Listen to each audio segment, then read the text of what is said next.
People pay good money to see this movie. When they go out to a theater, they want cold sodas, hot popcorn, and no monsters in the projection booth. Everyone pretend podcasting isn't boring. Turn it off. Turn it off.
Welcome to the projection booth. I'm your host, Mike White. Join me once again is Mr. Chris Stachiw.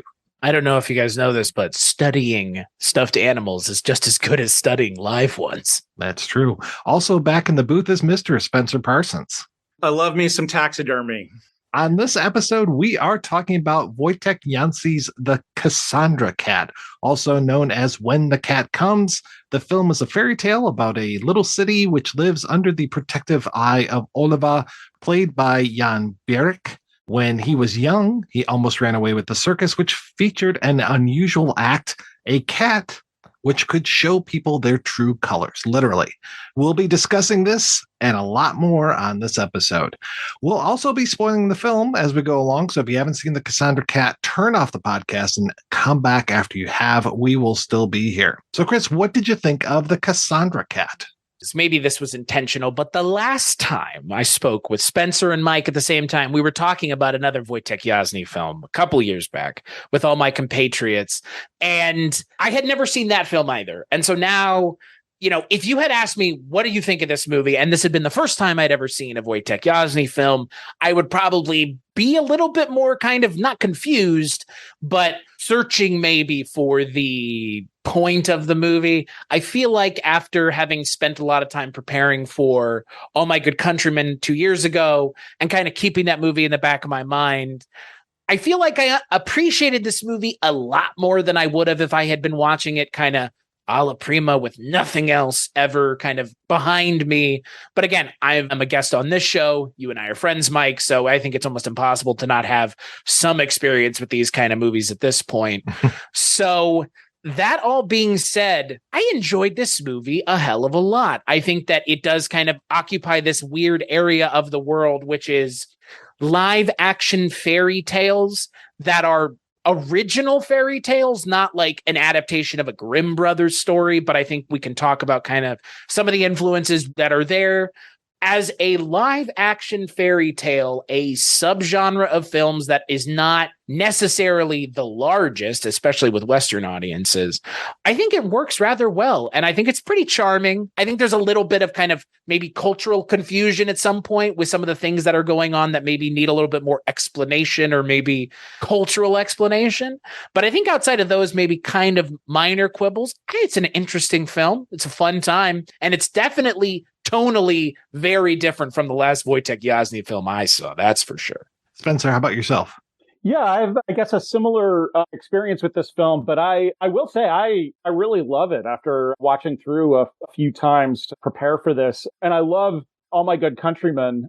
On the whole, that one's a bigger, more rewarding experience for me as a film. But I find this one really delightful, and the maybe more muted kind of social criticism that he was able to get away with in this film in the Czech Republic at that time comes across in some really, really interesting ways. A lot of the way that this story is structured and sort of allegorized, there is a lot of critique of the government, I think, smuggled into, this kind of fairy tale movie that's mostly about children. In that way, it reminds me a bit, even though it's a very different mode, it reminds me of those like 1990s Iranian films that would be about children, but had like heavy allegorized critique of the Iranian government and that particular regime.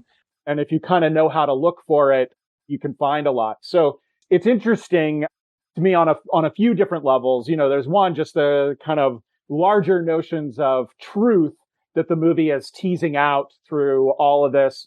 And then also some of, without having like a very deep knowledge of Czech culture at that time, still being able to pull out some of this really fascinating kind of cultural critique that was, quite dangerous. And ultimately for this director was carried out in his career at a high personal cost. So this is a really fascinating film. I really love it. It's interesting to watch this after All My Good Countrymen, because chronologically, we're watching them in reverse. This comes out 5 years before. And like you mentioned, Spencer, it's like a very quietly confrontational film, at least for the government at the time. But then, boy, the difference that 5 years makes. Holy cow, right? Oh My Good Countrymen is like in your face. The title alone of the movie gives you an idea of where it's going before it even opens. They're very good, like 1A and 1B of one another, because I feel like they're talking about the same thing, right? I think so.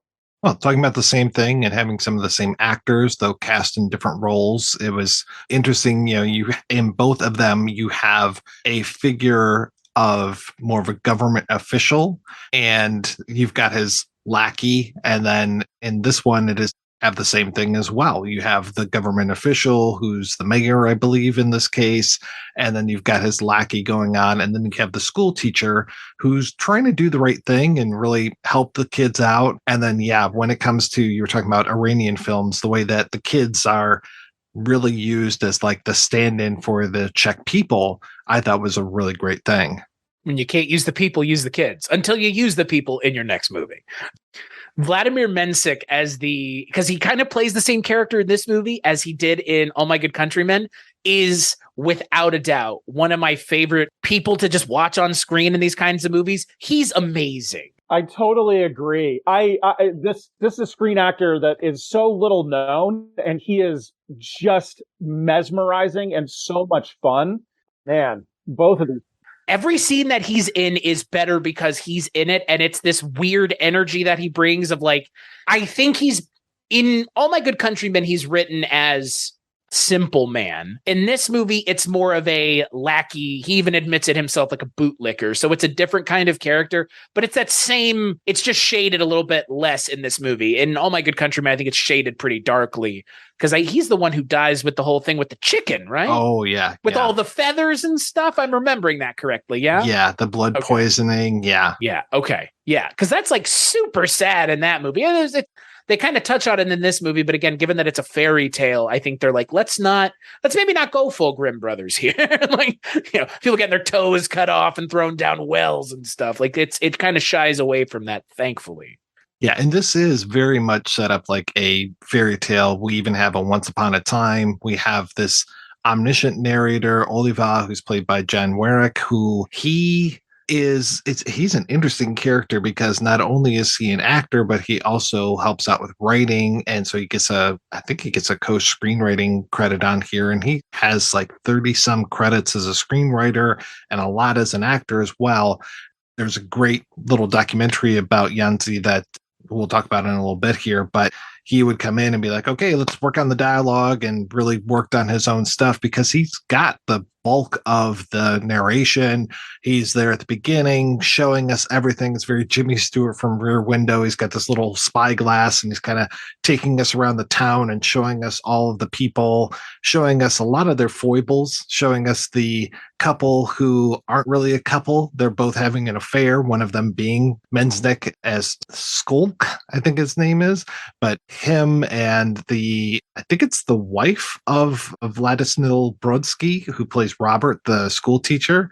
And we get a lot more of that later on. We see the guy who's kind of hanging out. He'll pretend that he's lame and comes into town, and he's running into town. And then as soon as he gets to the main sidewalk, he starts to move his leg. Very funny. There's the guy who doesn't want to work in the fields, and he gets that piggyback ride from the woman out there. And we're just seeing like all of these different characters that he is introducing us to through his little device that he has. And I love this character. He's so much fun. It's very literary. I mean, the way it starts the film, because like you said, it's very much a framing device. It kind of doesn't. I wish it was more throughout the film, because he kind of takes a back seat once he's there, because it's the intro of the movie. And then I guess kind of towards the end, he shows up again and does kind of the same bit. And then right at the end of the movie, he closes it. But I wish that he had kind of been talking to the audience more throughout, because I think it kind of reinforces the dreamlike, omniscient, like nothing bad is really going to happen in this story quality, because that's kind of the way it's framed, I think. Because like you said, it's a fairy tale. How bad can things really happen in a fairy tale? Again, non-Grimm Brothers stuff. Hans Christian Andersen stuff is not super duper dark, I don't think. There's some darkness. Is it? Okay. Okay. Yeah. He's less known for that than the Grimm Brothers. When are. the Little Mermaid comes up on shore, it's as if she was stepping on glass every step that she takes with those legs. So yeah, there's a price that you pay with each gift comes a curse. Yeah. And okay. She dies. It's not the Disney version. She does not get the prince at the end in the Hans Christian Andersen. Yeah, and I think Anderson also did The Little Match Girl, which is one of the saddest stories ever. Just total brutality. See what I know about Hans Christian Andersen? Like I said, I was not aware that his stuff was that dark. Mostly it's Grimm Brothers stuff that I kind of associate with darker fairy tale folk. I guess Grimm Brothers might even mean more folklore. And that's kind of the thing, like this movie also kind of verges on folklore-y too. Yeah, they're they are actually more collectors of folklore than, sort of proper authors of any of those tales. They're they put together what became, sort of authoritative versions of folk stories, for which there were many versions out there at the time. Yeah, and then they went with the folktale style, which they become sort of fairy tales for us and then told to children. But like one of the reasons why they're so, dark and everything is they're folktales first. They're not those stories are not necessarily for children. When Grimm Brothers collect them, it's just like one of those quirks of culture that, folklore becomes bedtime stories for kids. But that's like kind of interesting factor here, because that early sequence where we're setting up all the different people in this kind of voyeuristic manner, looking through the little glass and setting up everybody.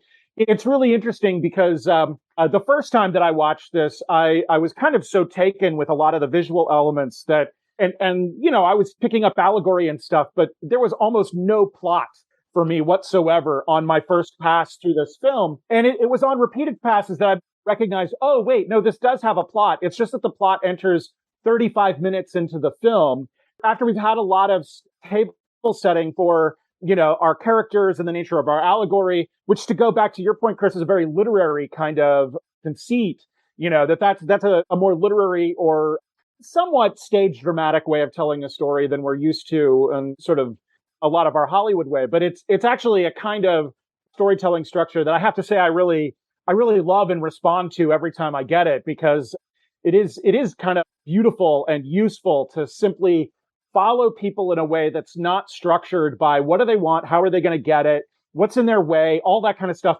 until you know enough about everybody for that to kind of matter. And especially in this more fairy tale and abstracted environment, building up to that point where practically in the middle of the film, suddenly a plot can arrive. I think it's more rewarding for the kind of thin plot that the movie ultimately has, which is really fun.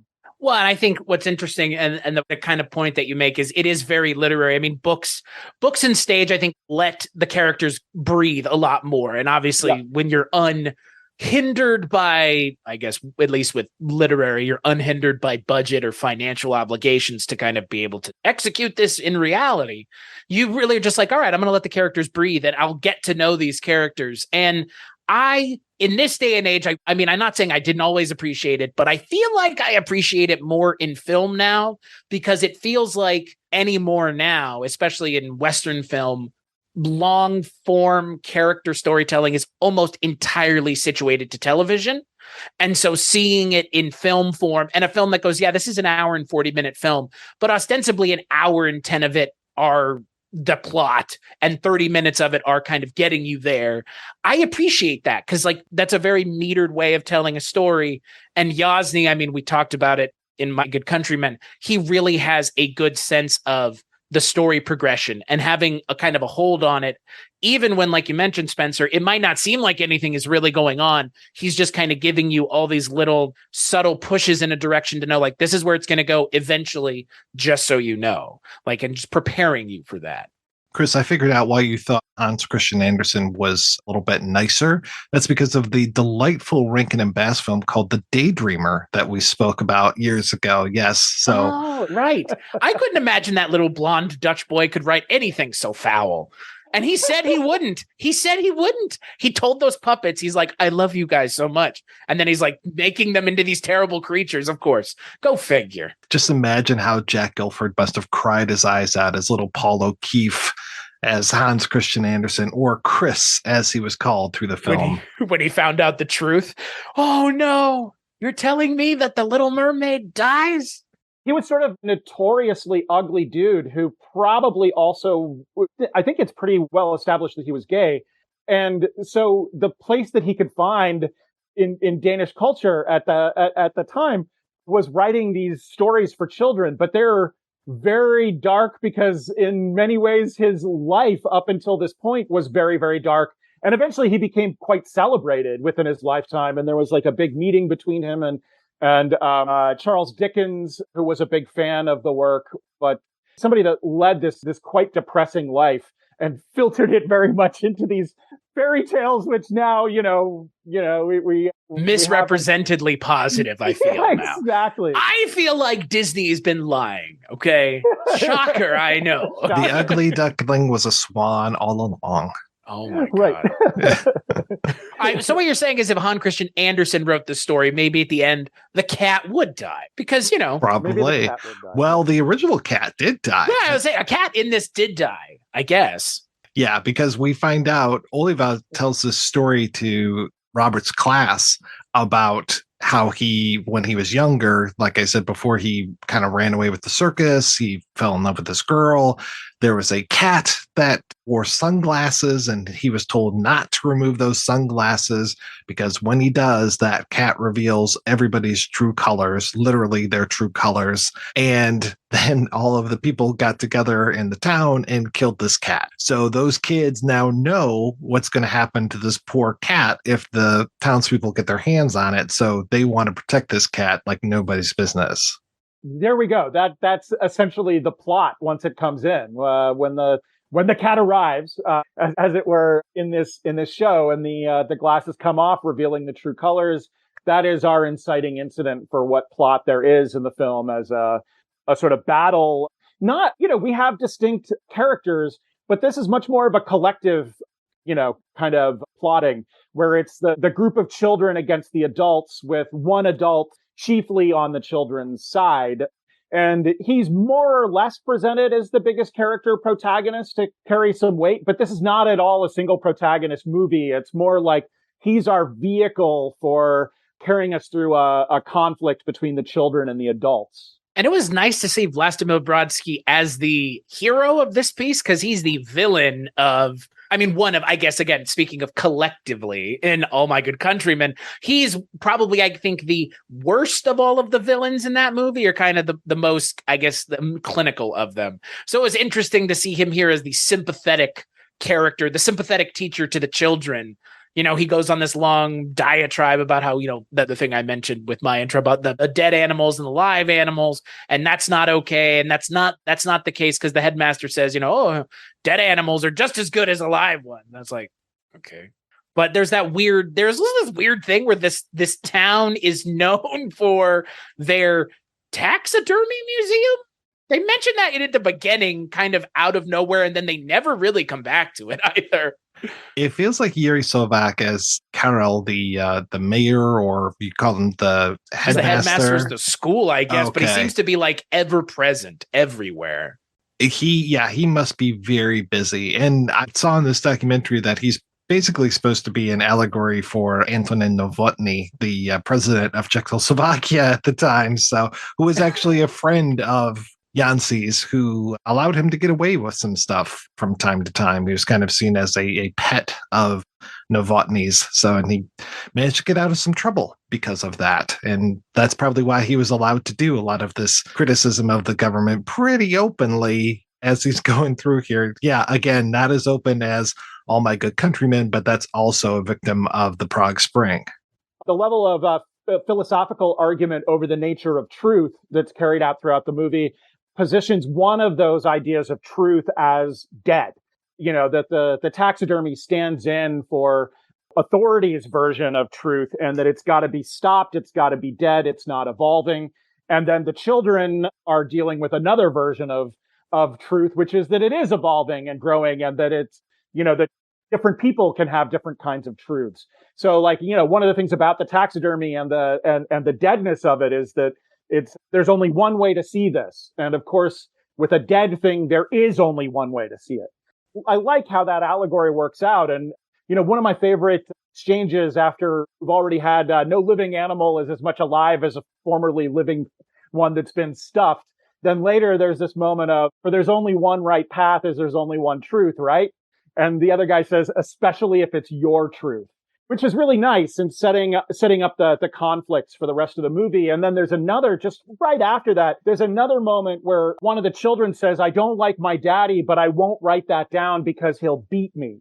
During one of the movie's most beautiful and simple kinds of effects, the children about to sit down and draw, and we have, I think it's a rear projection gag through the paper, that like what they're about to draw are these little movies that they see on the paper that prompts one of the kids to say, I don't like my daddy, but I won't say it. And of course, in that moment, also connecting art making and the filmmaking to a certain idea of truth, art making as a dissident activity here. Well, and you bring up the path, and there's a literal path inside of that school, which I found fascinating, that there's the hallway and it's got a red line. Color's going to be very important to this movie, but we've got a red line going down the center, and the kids have to stay on one side. And I don't know if it's the adults on the other or the people coming from the other way, but I think it's like one way, like going and coming type thing, like at an airport. I think that's the way I interpreted it. Well, I found it interesting that at one point, Headmaster is just like, you have to go to the right. And then the way that Brodsky's standing there, Robert's standing there, he's like, oh, this way. And he points to his right. And I was just like, well, that's interesting, because his right is your left and your left is his right. But, go to the right, really embrace those right-wing politics. Whoa, what? Is that what this is about? I think one of my favorite kind of like, and there's like these weird moments where Jasny kind of just lets you as the audience kind of pick up what's going on, because he doesn't find the need to force feed everything.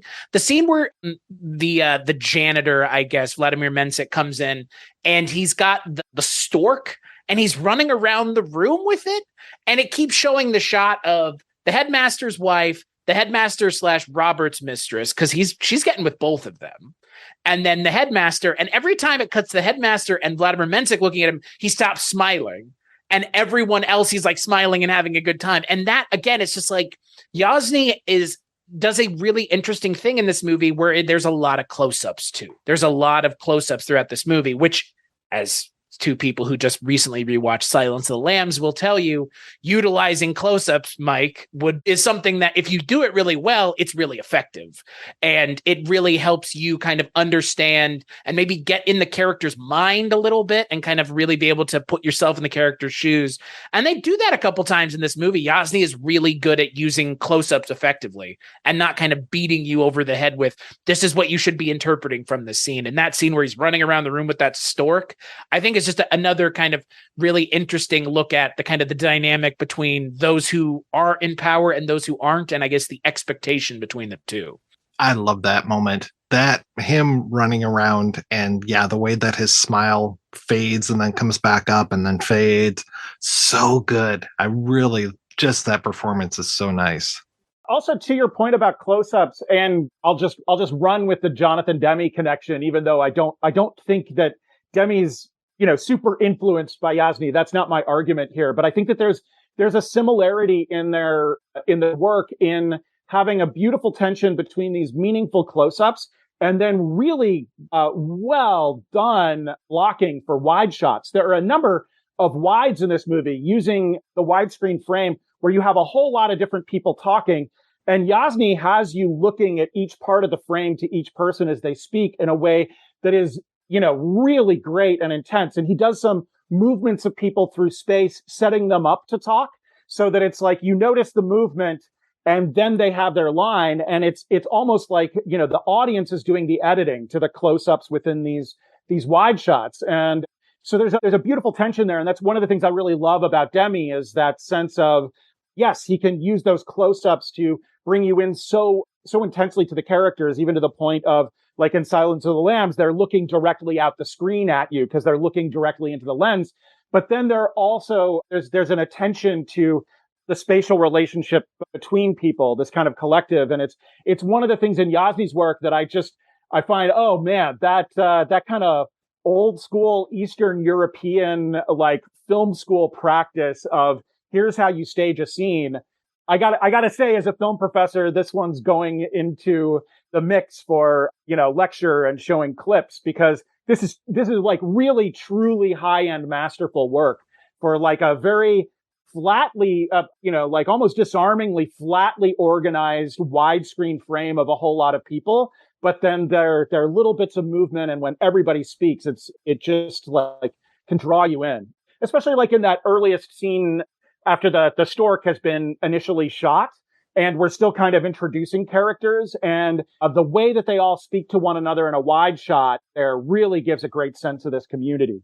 That's a great scene as well. Yeah. Because you get the sense that everybody already knows one another, obviously, because this is a rather close-knit town, but it gives you, the audience, kind of the sense of being in there with them and not feeling, you feel a part of it and not outside of it, which, again, say what you will about director's ability to do that or even a need to do that, but with this kind of story, giving you that intimate kind of closeness to the characters, I think helps really establish the relationship.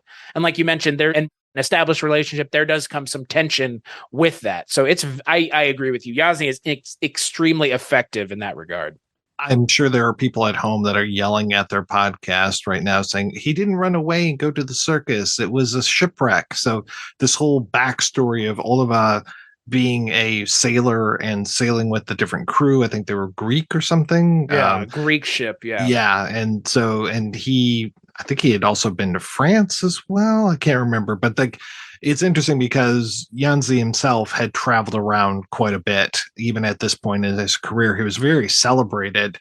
He made a lot of documentaries, state-sponsored stuff. He was sent over to China, and it was him and Kachnya. They worked together on a lot of stuff, and he was, promoted to, I think, major at one point, or lieutenant, so that he would be in a higher ranking position when he spoke with the Chinese and was making this movie, and had all this praise lauded on him. He knows that his movie was shown to the Queen of England. He got to travel to France. He got to meet with some Italian filmmakers, and that was kind of like his reward for doing all this stuff, was being able to talk to these different filmmakers. So you can see a lot of these influences on his work. This is no walk in the park. I mean, even though it is a rather simple story, just being able to encapsulate it as far as the way that the cat sees people, yada, yada, yada.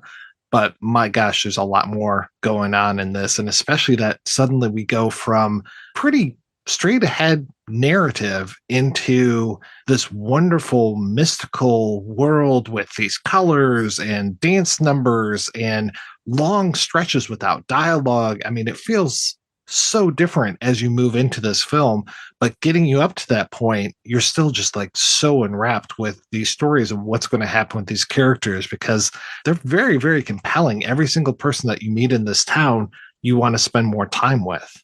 And to your point, they make it a point of having all the characters in that scene with the cat on stage. Because that, again, like you just said, setting it's you got to take 30 minutes to set this up. Like you have to. And then you get to the scene where everything kind of comes undone, but not really everything starts to change very quickly for everyone in the town. And man, you know what? For a movie that starts the way that this one does, that scene is just beyond impressive. Technically, just good Lord. That's all I could say. It's really spectacular. And the lead up to it is great. I don't know that this is this consciously influenced Mulholland Drive, but I have maybe some evidence that Lynch might have seen this movie at AFI. Frank Daniel, or František, and I'm totally butchering his first real name, fled Czech Republic or Czechoslovakia at the time after the Prague Spring and the Soviets moved in. And he was at AFI and was one of Lynch's mentors. And seriously, there are two big things from this sequence that I think are very readily comparable to Mulholland Drive.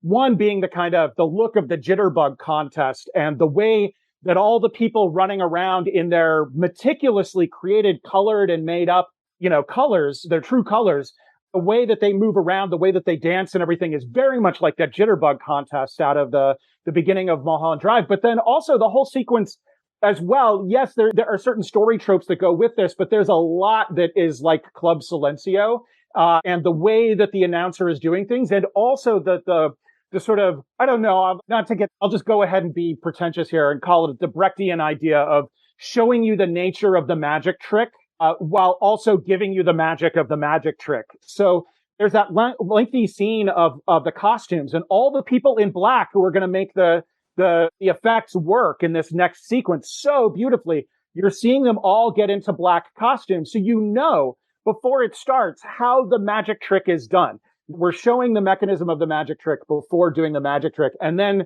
the magic trick, through some other filmic kinds of things that are more magical, the magic trick is still a kind of thing where we know how it's done. And it's like that much more magical for it, like in Mulholland Drive, where he's announcing no I banda, there is no band, and telling you that it's lip sync. But nevertheless, the way that the characters sort of see and respond and their lives are changed and the plot is changed at this kind of key moment, not exactly in the middle of the film, but good ways in. If Lynch saw this movie, and I'm betting he did, that he's, he takes this influence and runs with it. But even if he's not influenced by it, even if he didn't see it, I do think that this is like an interesting movie to compare to Mulholland Drive, for instance, in terms of, these central ideas of like artifice that run through both movies, and notions of like, what is a personal truth that you might learn that would, from a relationship to art that would, sort of destroy or create your life, as the case may be. And talk about a movie that, I don't know if you could call it a fairy tale, but it has very dreamlike qualities. Absolutely. So that's for sure. I mean, maybe, I don't know if I would consider it a fairy tale, but it definitely, Lynch's stuff, I think, for the most part, is very dreamlike. Obviously, as someone who's a fan of him, as I'm sure all of us are, like his stuff, that's where it hews, obviously, for the most part. So on the side of fairy tale for Mulholland Drive, and I don't think the whole movie is necessarily fairy tale, but on the side of fairy tale in that the movie, conceit is, right? There's so much color coding that goes with Wizard of Oz, and of course Lynch loves the Wizard of Oz, but there's like very distinct kind of color coding at different moments. But then, in addition, there's even that like Snow White and the Seven Dwarves kind of setting that they go to, where they find the body in Mulholland Drive. Sorry, spoilers on Mulholland Drive. That's not the movie that you're listening to about, but everybody knows at this point. But they go to that place, and then additionally, the costuming in those scenes. Laura Elena Herring in that scene where they go out to this very Snow White and the Seven Dwarves looking amazing real apartment complex in Los Angeles. She's dressed to kind of evoke the Wicked Queen. The colors of her costume in that scene are very, very specific to that kind of imagery. So I do think that there are these fairy tale connections, in both of those movies. And again, maybe this is just my theory, really hit me hard in the middle of this film. And maybe again, it's just the constant dream life that is cinema that connects these kinds of things and not necessarily a specific influence. But I think this would be a terrific double bill with Mulholland Drive if you could go for that long. We know that Lynch loves doubling, and that Bierch is doubled in this as both Oliva, the man who's looking down, and some people call him a tramp and all this, and then he's also the ringmaster of the circus, which is amazing. It's one of my favorite lines in the movie where they say, is this a meeting of doubles or is it matter and antimatter? Right. I love it. And he's like, it's basically if Oliva had stayed with the woman, if he hadn't taken the cat's glasses off, he would be this guy. This is his alternate future. That was my interpretation, which I think is the interesting one, because again, it speaks to also kind of the nature of man, right? And what is Oliva's nature? His nature was to remove the glasses, but the magician is, he's not willing to do that because that's part of the act. You don't do that. They've said as much. That's the one thing you don't do. Is don't take the cat's glasses off. Why did you do it? Man, that image of the cat with the glasses on is so killer. I love it. Honestly, anytime there's the cat, like close-ups with the cat is just the funniest thing on the planet. The little kid, Yaska, walking around with the cat, just his eyes, it's like he's possessed. Anytime the cat, and the best thing about the cat looks pissed. All the time. All the time. The cat has no interest in being in this movie. The cat is pissed that it is being held that way, and the cat does not want to be there. And every time you see the cat, it just looks really mad. Like this cat actor is not having a good time on the set. No, but looks so cool with those glasses on. Oh my God, yeah. Especially when he's in the water fountain and there's that other cat with him and he's just like sitting there cooling out with the glasses on. It's just like, yeah. Coolest cat around, man. All those people in the black outfits, it's just, those are amazing when they're playing in the band on the back of the truck that they all come in on, the big red truck, and that our main female character, this new woman that comes into town, she's all wearing red, and I think she wears red throughout the entire movie, if memory serves. It's just, I love that they're already color coding her, and that you get to see Robert just immediately taken with her, and that pretty soon they're going to be red together, because that whole thing of the colors of love, and they just look otherworldly. Like all of the other characters, when they're in their colors, they look really pretty darn cool, but the red ones just stand out like they aren't even people anymore. They seem almost like red silhouettes. That effect is amazing. And knowing that it's basically makeup, which they went to some trouble to get. I mean, he talks about going to Max Factor in Hollywood for the red makeup because they could do yellow, they could do gray, they could do purple. But for some reason, what was available in Czech Republic at the time was not best for the red. So they did manage to get permission to buy this makeup, but that it is quote unquote only makeup and costumes.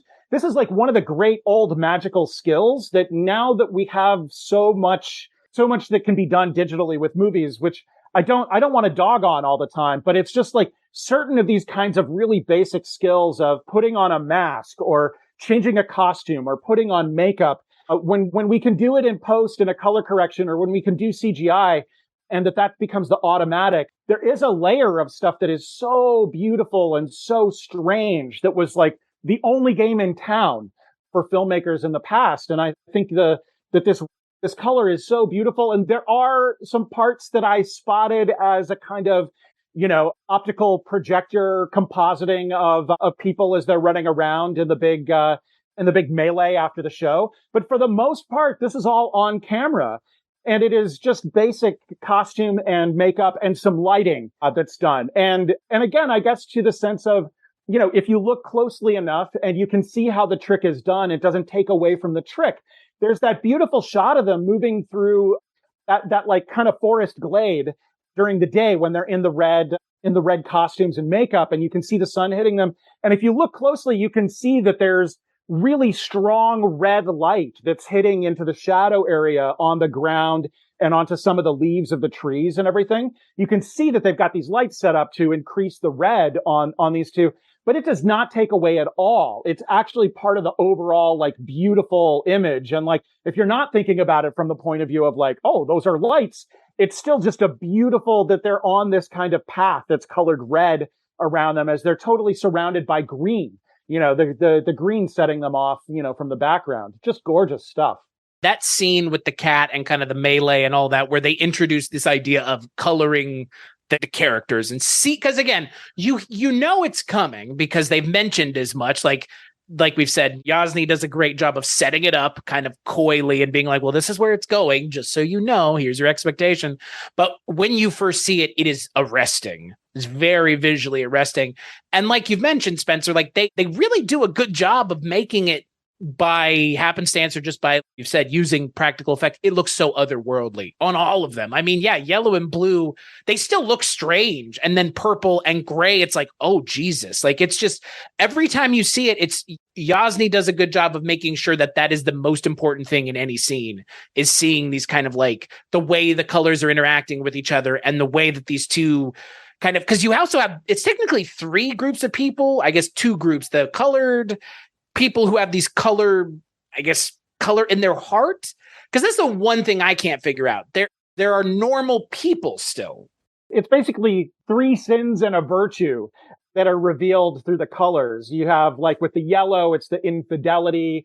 With the purple, it's hypocrisy and lying. And I thought this was really interesting to include as part of the overall allegory, careerism. This notion of careerism being part of the hypocrisy and lying, I thought was actually, quite important to the critique of the government. And in particular, our favorite, our actor in this movie goes around in purple. Yeah, Vladimir Menzik goes around in the purple for a lot of it. And his character is this distinct lackey careerist sort of person who is upholding corrupt regime through his hypocrisy and his grasping careerism. So all these colors and the gray, I'm trying to remember what the gray. I think they were liars and thieves, weren't they? Thieves. Yeah. Thieves. And then there's love, so it's these 3 terrible qualities and then love that they're sort of, mixed together in here. And of course, yeah, love is all we need. Love is the answer, all those famous things. But the way that it's played out in this particular case, I think is really, really beautiful and arresting. Well, it's really smart because he gives us those rules twice. He gives them once through Oliva in the classroom talking about how this cat would see things and color things. And then he gives it again as the magician who's throwing out the different colored roses and, be careful, that gray rose, that's, sign of thievery. And then the woman tries to throw it away and all this. And even before we get to see the colors, there's that long magic act where it's kind of scenes of the city and people being fed cake and this little Cornish hen and all this, and maybe another Lynch connection there.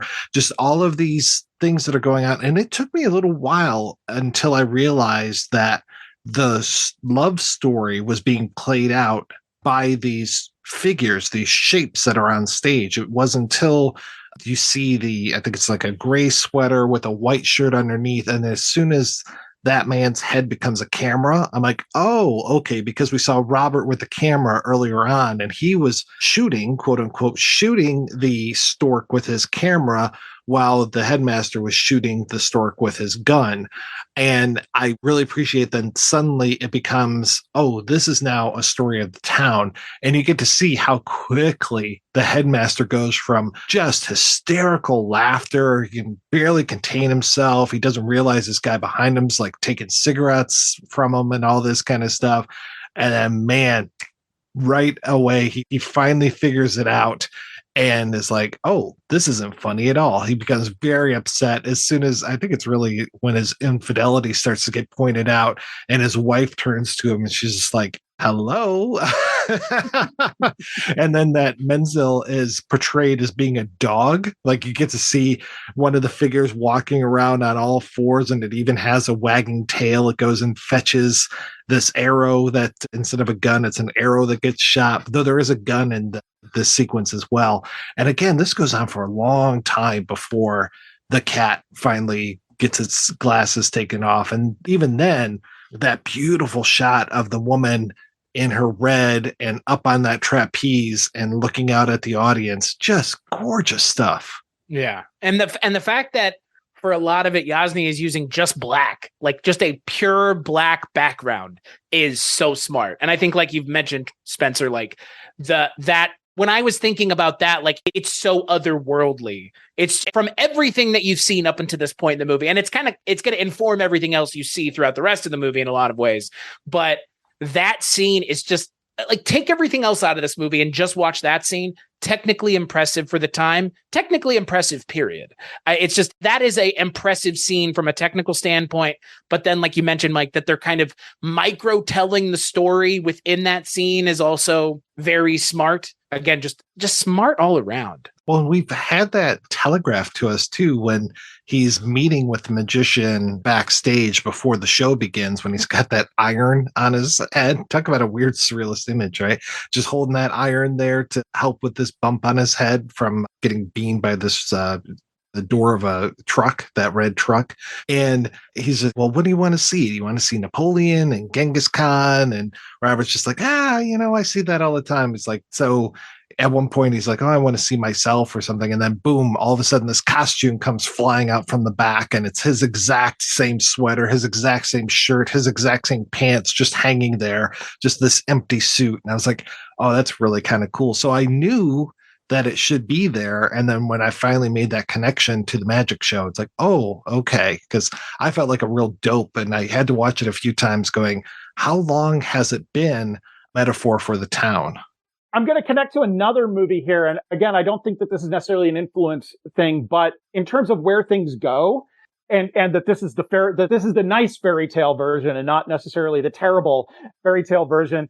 There's something about this that is very much like Bela Tarr's Werkmeister harmonies in the way that the stories work, that you have this whale sort of dragged into town in Werkmeister harmonies. And there's something about the whale, and in particular, the whale's eye, that brings out a truth in the town that then ever afterward in the movie results in a full-on apocalypse. Like, people are kind of talking about how things are bad, but once the whale has arrived and there's this sort of like truth in it that they can't deal with, the apocalypse happens. And at this node of the film, after we've gotten all this storytelling and the fun of, the fun of watching the town represented in one way on the stage, and then when the eye gets turned back on the audience, the cat's eye, versus the whale's eye, then there's this kind of, not exactly apocalyptic, but there is a sort of riot that occurs with everybody trying to get out. And we have a brief moment of kind of quiet reset as everybody's discussing, what does this mean? Where is this going? And then the rest of the movie is carrying out this kind of battle between the adults who don't want these truths recognized and the children who are going to save the cat and save the truth and its ability to see the truth in a way. I know we've talked a lot about the colors and how gorgeous everything looks, especially when the people start to have the colors and have the makeup and just the lights and all that. But even when it's not those parts, the color in this film and just the look of this film is gorgeous. Just really looks so nice. The first time I saw this film was on just a beat to shit VHS tape, really nasty. And I'm so glad that Second Run is getting this restoration and able to share this, because I hope that they also get to have some sort of theatrical release with this, because I would love to see this on the big screen. This is one of those films it's as gorgeous as Umbrellas of Cherbourg. Just so stunning, so wonderful to look at. And, that's the first 40 some minutes of the film before the colors even hit. All My Good Countrymen had a lot of seasonality going on, and the usage of like the seasons to show the progression of time and the progression of people and the way that they're interacting with one another and their kind of expectations in life. And I remember thinking as I was watching the beginning of this movie, like, man, like if it's just going to be this again, like I'm cool with that even. Because again, like it is just, Yasny just has an eye for it. And again, like let's not kid ourselves. Where they're shooting is beautiful in and of itself. Cobblestone streets, not ancient, but I guess it would probably considered ancient, old style European, Eastern European architecture. Like it's a beautiful city that they're shooting in. So that automatically lends the movie kind of that like fairy tale dreamlike quality. But then Yasny, just like you've mentioned before, Spencer, knows how to block a scene. He understands how to use the camera to really give you a sense of space and a sense of the town and kind of how everybody inhabits and lives within the confines of the town. With color, there are different variations that he works by using different environments. One of my favorite scenes in the movie, and very much because of the color, is in that sort of literally green room before everybody's going on into the big show. And he's got the iron up against his head. Though the way the light plays within that space, the kind of like beautiful blue green of it and how it's represented on the film and then restored here is really, really magical and definitely, up there with, great uses of color that we often think about, like Umbrellas of Cherbourg, or it made me think of films by the Archers, Powell and Pressburger's uses of color. And the balance between these more heightened kinds of moments of theatrical color, like that one, and then also the natural colors of the town square and how those work. Another one of my favorite scenes in the movie is another bit of just really simple, beautiful screen magic where those children who have the pictures of the cat, on butcher paper are running towards the camera with these little paintings of the cat. And they're like little running paintings. It's animation at the same time as we know exactly what it is, but because of the color, because of the way that they contrast with the environment, that other shot that's in the same sequence as the little girl is painting on the window as we're looking out at that same courtyard that we've been seeing throughout, this kind of, beige courtyard with the red painted figures, on the window in front of it. These really beautiful integrations of intense color with environments that are natural and that can't be completely altered, but are altered through, these kind of magical selections. Similarly, obviously it's very green, but the green becomes more magical with these people who are completely red moving through it. Reminds me a little bit of, oh man, I'm going up on the title. There's an amazing Agnes Varda film with, incredible fall colors at the end that just like pokes out my eye.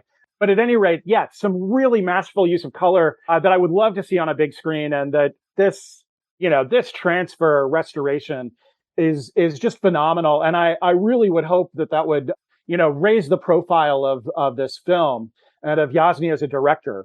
Yeah, it's very unusual. I mean, he had such a wild career. He made films way past the Prague Spring, but he didn't make them in Czechoslovakia. He came back eventually, but there were a lot of years where he was making films in Austria and Germany and Canada. He had his long-term position in the United States. So just wild stuff. And we talked a little bit about that movie that was partially set in the US and then partially set over in Czechoslovakia when we talked about All My Good Countrymen, kind of the follow-up. But he definitely needs a lot more attention. I mean, just think about the scene where it's the group of purple people fighting the group of gray people, and they're doing all that fighting without even touching each other, just all the pratfalls and reactions as they're like throwing punches. I love it. The little Michael Winslow noises. Yes. Oh, it's fantastic.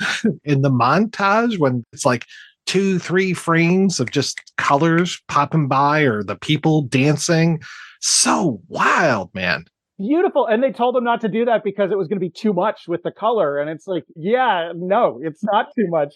It was a little much for me personally. I was like, oh boy, like it was one of those things where I was like, I'm not going to be the guy who said like, maybe put a seizure warning before this, but that was because it was just like red, blue, and yellow, just flash, flash, flash, flash. I was like, oh God, I did have to look away the second time I watched. I was like, this is a little much for me, but it serves the purpose of giving you this idea of like frenetic motion. And these people are just going nuts. If you think about what the story is really talking about, like if this actually happened in a town, like they would go apeshit. And so I do appreciate that. Like, even though this is a fairy tale, it does still say like the conceit is, yeah, people would go crazy, and we'll show you as crazy as they can go within our universe, I guess. Cause they don't go as far as, again, if you set this story today, I think it would be, I can't even imagine. That'd be horrifying, frankly. Well, I mean, to a slightly documentary direction, to make yet another ball connection, Kaveh Zahedi's work is, or, The Rehearsal, which has just been on, these kind of experiments in like, these experiments in dealing with radical honesty or a radical artifice to bring out honesty. And Kaveh Zahedi's work, like, for instance, the show about the show, you're really seeing his social life, his marriage, everybody around him, it all is falling apart in a very spectacular way because of the overly truthful kind of behavior that he's committing himself to in making that film. And I think we're seeing a similar kind of story of like the wages of truth, and both of the titles of this movie, The Cassandra Cat and When the Cat Comes, they're different sides of the thing. Obviously the idea, the mythical idea of Cassandra, telling the truths that nobody wants to hear. But I also really love the title of When the Cat Comes, like thinking about it from fairly early on as like, when the truth comes, what are we going to get? How is that going to be? And of course it causes a lot of social unrest here. So before we watched All My Good Countrymen and before we did the audio commentary for it, I watched the documentary Life in Film, the Labyrinthine Biographies of Wojtech Jansy. And that's like an hour and 17 minutes. But I have to say that I actually got a lot more out of watching the Golden 60s episode about Jansy this time around, which I don't know why I didn't watch that before, but it is so rich and so packed with information about his life. I know it only goes up to 1970, which is, just post Prague Spring. So you get all of his early career. There's a nice, some titles at the end to talk a little bit about his post career, which is when he was not making films in Czechoslovakia for a lot of years. But man, oh man, did he have quite a career, even up to just 68. And to see how long he had worked with some of these actors. I mean, Brodsky and Menzel, he had worked with them for a long time. And God, to see Brodsky, he just looked like a kid in, what was it, Tuha, I think is the name of the film. It's just like, my God, he is just so young. That documentary is really terrific. A really amazing introduction to his work. An amazing introduction to the consistent, but also ever-changing beauty of his work. And the ways of, repeating certain techniques, which filmmakers have got to do. Cause like, if you can't grab a technique and take it onto another movie, like what can you do? But seeing the work evolve, and also getting this kind of, that movie doesn't go too intensely into it, but we start to get a little bit of a sense of this quasi mystical, nature of his thought that comes out more in that interview that we read, where he's really drawing things into, kind of astrology and not necessarily like astrology in the sense that he's following that as a religion, but that these archetypes of astrology and the notions of them really inform his kind of work and his sense of, magically bringing things together. I find that comes out quite a bit in this particular documentary as well. Yeah, that little bit where Jan Werich was like, oh, I've got throat cancer. I'm going to die soon. He's like, no, you will live 15 more years. And then he died 15 years later. Or even like Novotny was just like, he's a poet and a madman. Let him alone. Right. Oh, so good. The one thing that we didn't talk about, there is the two versions of Werich in here, and there are a lot of times where he's on screen interacting with himself. Yes, they do a lot of like shot reverse shot to have that, but there are several times where he's on screen with himself, and it looks fantastic. it looked really seamless for the time. Like, it looked seamless, period. Like, not, for the time, but like, man, like, it looked really, like, you would think that it was two actors, like twin actors. That's how good it looks. Like, it's really that seamless, which is, again, Jansy just has this really strong grasp on like just general filmmaking techniques. I feel like he's director with a capital D, right? We always talk about actor with a capital A, like classically trained versus just like, someone who's just has that. I think Jansy probably just had it too, but you can really tell that Jansy just, his grasp of filmmaking is really strong. And I, again, as someone who doesn't watch a lot of these kinds of movies very often, like I said, Mike's show is kind of the show that pushes me to enjoy more of these kinds of movies and really broadens my personal horizons. I really appreciate that about him as a director, because someone who has a grasp of filmmaking, like even if it's just a movie about a cat without its glasses on, it's still insanely compelling. One of the most compelling things I've seen all year. And we watch between the three of us, God knows how many movies. But it's like, it was just immensely compelling. Clearly for me, I would say for y'all as well, clearly it's just Jansny's ability to make even the most mundane thing really interesting and exciting and thoughtful, even, again, with the use of like allegory and stuff, I think has to be constantly mentioned. I mean, in 2021, they reshowed this at Cannes for a reason. I couldn't find like what people were saying last year. I just saw that they did it and they showed it. I would like to know what people's reactions were seeing this last year to kind of gauge kind of like, because we're obviously very much a contemporary audience watching this, but I would be curious, like other contemporary film watchers, like what is their kind of read on this movie as well? Because I would hope that this is, like you've mentioned, on its way to being more appreciated in a kind of broader film sense, at least Jansny, hopefully as a whole. I mean, I'm so glad that All My Good Countrymen is now out there as a Blu-ray release. Just that people can see that a lot easier now is fantastic. I mean, watching that little documentary about Jansny this morning, when it came to the shot of Brodasil on his bike and riding out into the distance with that voiceover of "Farewell, My Good Countrymen," I got goosebumps. And I was like, oh, I forgot just how great this film is. Oh man, I hope more people see this. I've gotten really tired of masks because I'm a big horror guy, and like animal masks have been ruined ever since like hipsters found them in the mid 2010s. And I guess, early in that cycle was Adam Wingard movie. Where You're Next. You're Next. Yeah. I was like, is he talking about You're Next? Because that's what I feel like. And I like You're Next pretty well. That's one of the ones I like better among, but man, the animal masks just started to show up all over the place in horror films and sort of ruined this really basic thing. But in All My Good Countrymen, Jansny has that magic of like how to use the masks. I mean, it's like, he's not even like really trying to scare us or anything with the masks in that film. And yet I find that they're even more powerful than like all those masks that attack you at the end of The Wicker Man. And that's beautifully put together and like, amazing with the editing and shooting. But this is at this whole other level where I'm like, how do you even conceive to do this? How is it all like, it's so simple and I know exactly what it is, but like, how does it work? And yeah, that the basics of that kind of mask work that he returned to in a few movies. And then I think, we can find to some degree here, Jansny is just working at this other level. Or to go back to a story that he tells about the editing room where they did a screening of When the Cat Comes. And somebody was like, why don't you have any shots of the close-up of the cat in this scene? Because it's a beautiful, amazing scene. But there are no close-ups. And Jansny says, oh, I guess we just didn't shoot them. And I'm glad it worked out. And then the DP says, no, we did shoot them. And they managed to find them again. And of course, every one of those shots of the cat, truly are magical. And I guess as like an editing room feat, I think about that in the sense that like rule that I follow in the editing room when I'm editing is like, certain kinds of shots, you want to include them only when you need them, if you possibly can.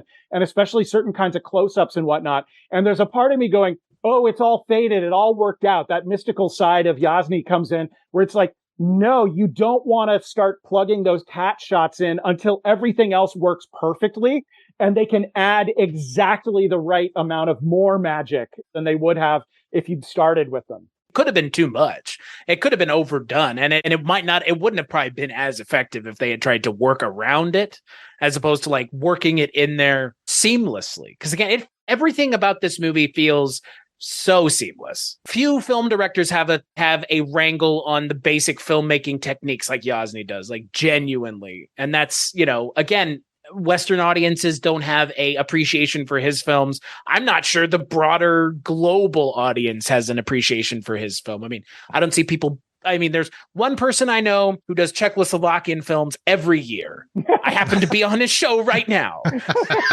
So, like, I don't know. The broader film conversation is veering into, all the kind of the Prague summer, Prague spring stuff. Like, I don't know how many modern contemporary film. I mean, again, Spencer, you're a film professor. Like, how would you integrate something like? Would you integrate Yasny into you've already kind of mentioned it, obviously. Absolutely, yeah. I think his work is really amazing and masterful. And like, so for instance, I know when my blocking and staging class comes up this year, I'm going to be showing sequences at the least, if not the entire film in that class, because there is that real beauty. But then also truly, one might not think of this as a special effects movie precisely, but the special effects in it are incredible. And they're also very simple conceptually. And trying to bring back this kind of conceptually simple kind of cinematic technique, I think so essential, because like one of the things that often goes wrong with uses of CGI is not that CGI is bad. It's that it's not being as well thought through as like a lot of practical effects or stage magic effects have to be in order to work. Like the difference between Carpenter's The Thing and the remake of The Thing, where they boasted that they were going to have all these practical effects and it just ended up being a lot of CGI. The CGI in that movie is actually quite beautiful. It's just that like the shot by shot cinema of how the CGI gets used makes it far less effective than the practical work in the original version of The Thing. I don't want to be mean to those CGI artists because I actually think they did really, really beautiful work. They're still artists, like you said. They're still artists. Yes. Really important to recognize, but like some of these basic like meat and potatoes, how do you cut together a thing for the maximum effect? CGI is just another magic effect. And I think that there's a way in which that actually that effect and the whole idea of special effects is not adequately respected. And seeing something like this is incredible. And then of course, for all my good countrymen, I can show that in any class. I mean, actually my acting class that I'm going to be teaching this fall, I will definitely be showing performances from both of these films because masterful direction of acting. One thing that I didn't mention earlier that I find really interesting in relationship between the children and the animals versus the adult actors. Obviously, the adult actors are all great in this movie, but there is, again, this magician quality not almost, but the sort of enforced documentary qualities of the stuff with the children and the stuff with animals in the movie. Like the kids and the animals cannot be directed in the way that the adults are. And there is something that he's capturing moment by moment, even in some of the bits where there'll be a child in the classroom that delivers a line in a way that's like really wooden, that even if you don't speak Czech, oh, that's not a very good line reading. But nevertheless, the child remains like, it's not just that it's a cute kid. It's sort of documentary quality of how the kids are being captured. Even a bad line reading is like a genuinely like charming kind of thing from this child in a moment. And I think there's also that beautiful scene with the guy at the beginning where the like raven flies in his window and then he's got a guinea pig on the floor and then he's also got a cat and there's another raven in another place that's got all this white on it. And it's just the animal qualities in this, you're stuck. Animals are going to do what they do. And what they do is just like magic for the camera once. And I think that also, that's like a thing that maybe it's a limitation that he's stuck with because he's going to work with kids and animals, which you're not supposed to do. But it also speaks to this theme, of the film of, truth and seeing truth. And that in a way, the children aligned with the cat, are vectors of truth, whereas all the performance and the hypocrisy and the lying and the infidelity, that's all going on in this like heightened performance, which is all really beautiful, from the adults. So it doesn't necessarily come down exactly. I mean, in the fable of it, I think it's on the side of the kids and the cat, obviously, but the ways that the adults perform are put into contrast with that. And the performances are really, really beautiful and amazing. There's that one scene with the kids where he's got the cat and he's walking through the hallways of the school. And it's the only scene where the kids are in color. And there's two kids, center shot in red, right? And then there's the kids in the center are great. Did you guys notice the children behind them? Yes. In the back of the shot, just dancing. Doesn't even need any explanation. Right? I love that contrast as they're out hunting the cat. The men are hunting the cat, and you got Menzik with this noisemaker, and he's going along. And I'm guessing it's him or somebody has set up a taxidermied cat out in the field that they take a shot at. That looks just like the cat, too. Yeah. And then you cut from that to all the kids, and they're going through the fields, and you've got the way that the wind is hitting the fields and the green is moving. Oh my God, it is just so gorgeous. And just this whole idea of urban versus rural and the animals versus the human. I mean, even earlier when it was Robert and the one from the circus, and they're walking through these fields and, holding onto our umbrella together, and they hitch a ride on the back of the cart with the hay, and they look up and there's just all these birds up there. Just, like you said, he's got so many animals in his place, and just always associating him with the pastoral and with the natural. And whereas the rest of the men are just like sitting around drinking coffees with each other and talking about, what varmints cats are. Again, I would have appreciated this movie a lot if I hadn't seen All My Good Countrymen, but to see Vlastimil Brodsky as this really sympathetic, anti-authoritarian character versus his just like liquor supreme in the other movie, he dresses almost the same. I think the only thing his character in this movie doesn't have that the other character in that movie has is outerwear. He never wears he's always dressed a little bit more down than everybody else, which also is interesting. Everybody else will have a suit jacket on or a jacket on, and he will be just with a shirt, normally a white shirt. And it's interesting because again, in that other movie in All My Good Countrymen, he is kind of one of the bigger leaders of kind of that the town's kind of authoritarian group, and to see him here kind of 100% 180 of that, and then they shoot him in a way that you understand that he's not the way he is in the other movie, and he's not even like any of the other people, like you said, with the animals, but then also the way he's dressed from the get-go. He's talking about how important the natural world is. He's not like some of the other characters in the movie whose opinion is changed throughout the movie or attempted to change or faking the change. And that's the other thing I appreciate. He comes into this story the way that he is already. I appreciate that as well. But again, rather broadly brushed archetype, right? But that's this kind of story with the fairy tale, that's what you need. You need very broadly written characters because they're standing in for lots of us in a lot of ways. We have lots of proven kind of industrial structures for making commercial cinema, and that tends to go on the side of characters having distinct arcs and backstories and all this kind of stuff. And of course, that can be a great way to tell a story. Nothing against it, but it really is refreshing to see a fully realized kind of approach to storytelling that just doesn't traffic in those ideas that we normally require. And that there are other ways of still telling a story and not failing, because the way that we often look at this is, oh, that's a failure to have this kind of flat character all the way through, but especially in such a collective kind of plot and rather than an individualistic plot and telling an allegory and all this stuff, there are lots of other kinds of narrative pleasures that we can have while approaching different storytelling traditions on their own terms. If you guys like Brodsky, Menzel, and Sovak are all they're pretty much the three of the main leads in Tomorrow I'll Wake Up and Scald Myself with Tea. They all play Nazis in that one who are trying to go back in time and give Hitler the bomb, which is fantastic. Wait, what? Yeah. It's a time travel comedy from 1977. It's fucking fantastic. You know what? Why do I even watch films from 2022 anymore? Why do I bother?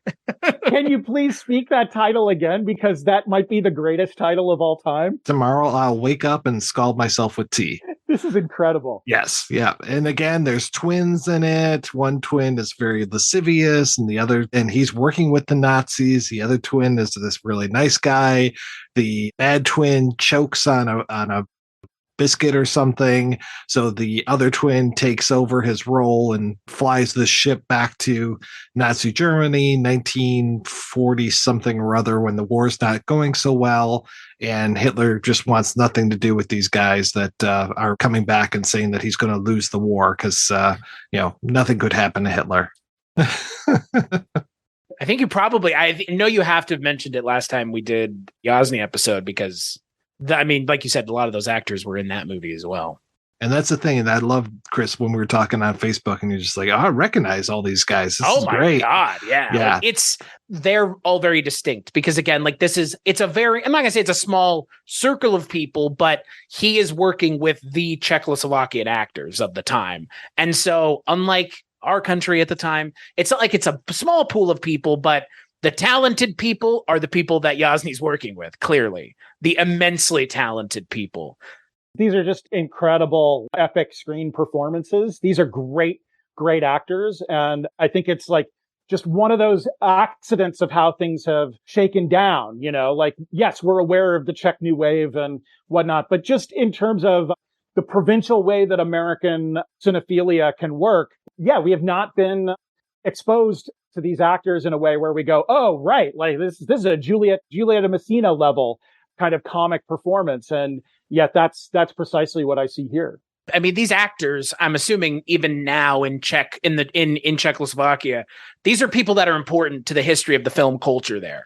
And so as an American seeing it with zero kind of point of reference, because I'm not Czechoslovakian, I can see how good their performances are and make assumptions from then on as to the importance in the film industry, given that, again, like we mentioned, they show up countless times throughout Czechoslovakian film, even outside of Yasny, because Scald Myself with Tea is not a Yasny film. Correct. It's a Jindřich Polák film. So, again, like you mentioned, you're seeing these people show up because, they're talented, immensely talented.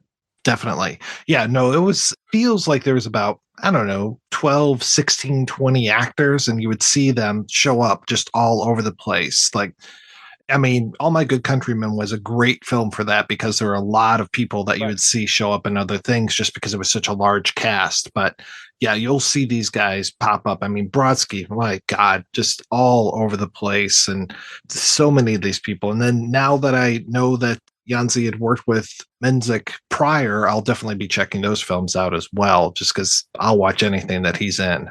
So there's a police officer at the end of the Cassandra Cat, and he's a main character in My Good Countrymen. That actor, I think, Vaclav Babka. But I recognize him because I was like, oh shit, he's in All My Good Countrymen too. But I believe he's not the main. He's not the main dude, but he's one of the authoritarian flunkies. Yeah. Oh, it's just like half of the cast from that movie is here, just doing something different. The main guy from All My Good Countrymen is also the main actor in The Ear, which is another fantastic film. And it's all about surveillance and just people disappearing at night. And, you're wondering what's going on, the police state. It's really good. Interesting piece of factual trivia. Jan Werich was cast as Blofeld, which is an interesting thing to learn. And I guess when he showed up to set, they were like, ew, not the right choice. Poor benevolent Santa Claus is what they said. But yeah, he was going to be in You Only Live Twice. So he was actually cast by Harry Saltzman. Maybe if that had happened, I think maybe Western audiences might have had a little bit more of a easy entry into some of these other things. Because again, he's narrator of this movie. So.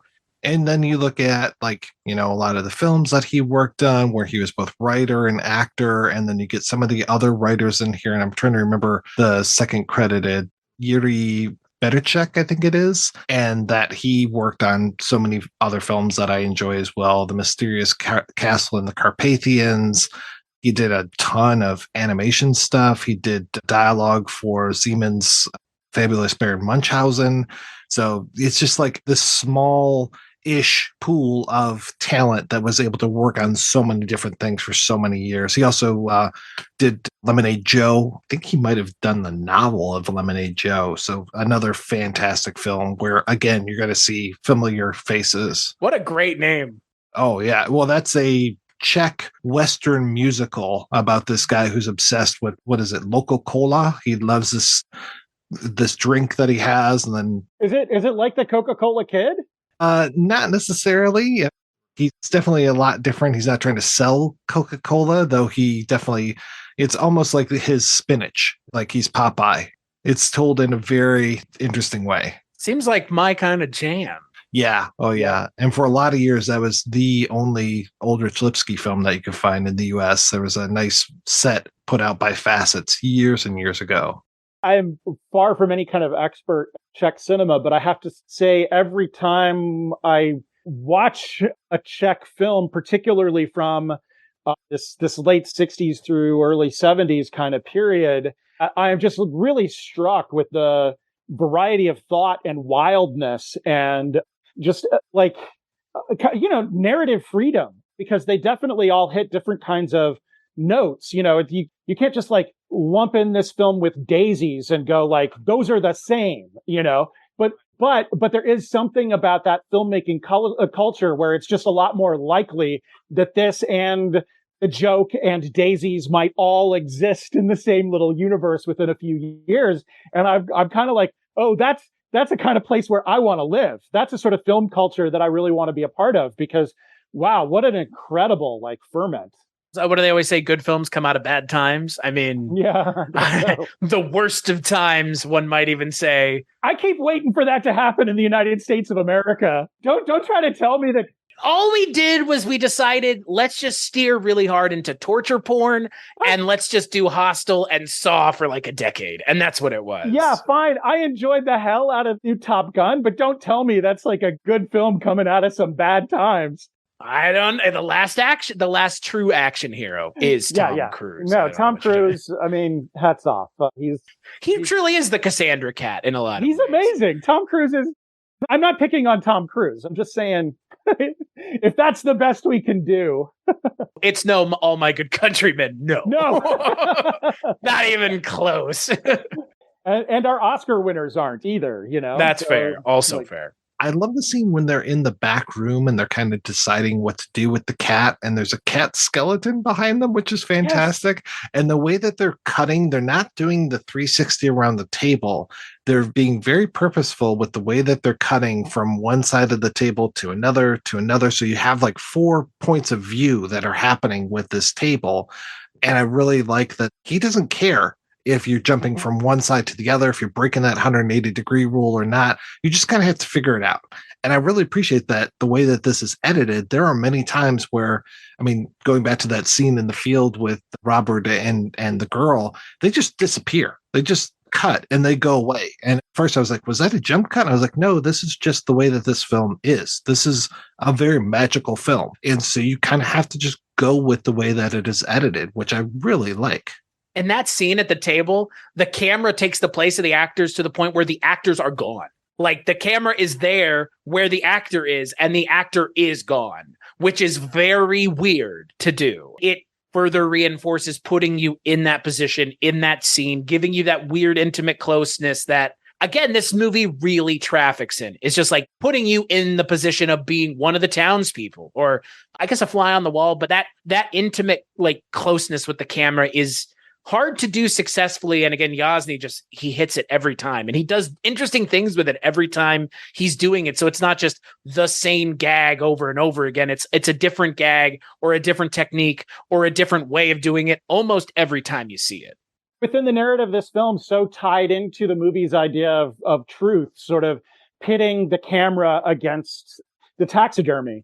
One way of capturing truth is to capture with the movie camera, the bird in motion, later paying that idea of the taxidermy off with the taxidermied cat, that they have to like rehearse the idea of going after this like dead fixed cat if they're going to have any hope of killing the real living cat that is being captured, on film throughout it.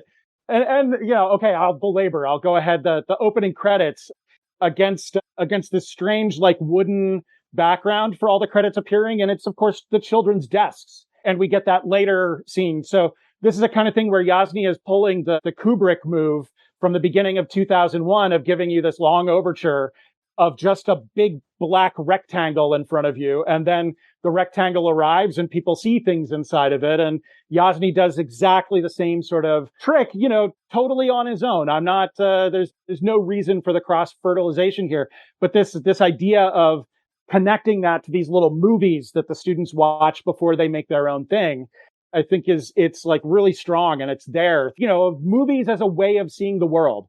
And that the magic and all the magic tricks are very much part of that. And again, sort of speaking to a line that comes up where somebody says truth is, science. Imagination is unscientific. I want facts. Yasny is getting into a very unscientific, but also very accurate sort of truth with a particular kind of tool. Well, and I am a huge fan of that juxtaposition of like the reality through the eyepiece versus the reality when you remove the eyepiece. And what is reality when you're, because, we always talk about this on my show. When you're watching something anywhere, for the most part, it's edited, which means somebody had a hand in presenting it to you the way that they want you to see it. And you can never, even in like again, terrible example, but even in like a show like, say, Ghost Adventures or something like that, where they're presenting something to you, they're doing it in a way that there's intent behind it. And you can never lose sight of that. I feel like, at least as a film goer, you can't lose sight of what you're seeing, the way it's being presented to you, because it's all intentional. And it's all in intent is being given to you, and you need to figure out a way to receive it. And Yasny, again, his intent is, I feel like he touches on that idea of seeing through the lens of the camera and reality, reality being subjective, or film reality versus actual reality. He touches on it a little bit. I wish he had touched on it more, because that's something that I am really interested in personally. But I like that he touches on it a little bit, but I like that idea of what is reality, especially when reality can be, like we've said, edited or changed by authoritarians like we see in this film. I love the shots. We've got Oliva back on his perch, and he's looking out, and he sees all the kids, and they're doing their paintings of the cats on the roof. And we'll get that roof shot again later on. That is fantastic. And then that they actually have a cat on the street. The entire street is taken up with this image of a cat is wonderful.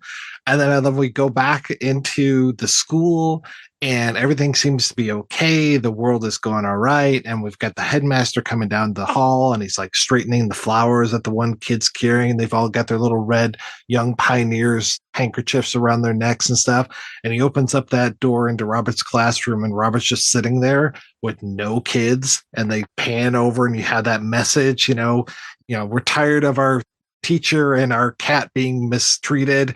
We're leaving. And I'm just like, yes. And then the whole rest of the thing, funny because it's very Pied Piper of Hamelin at this point, because all the children just suddenly go missing, but they're going missing on their own. It's not because the Pied Piper has led them astray and led them out of the city for not paying him. They're just like, no, we're tired of this. We're out of here.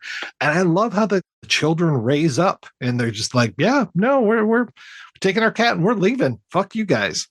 They went and hung out with the Castilian. What a great title, Castilian. The castle keeper. I love that that's where they go. They go into his castle, and that's where they're hiding.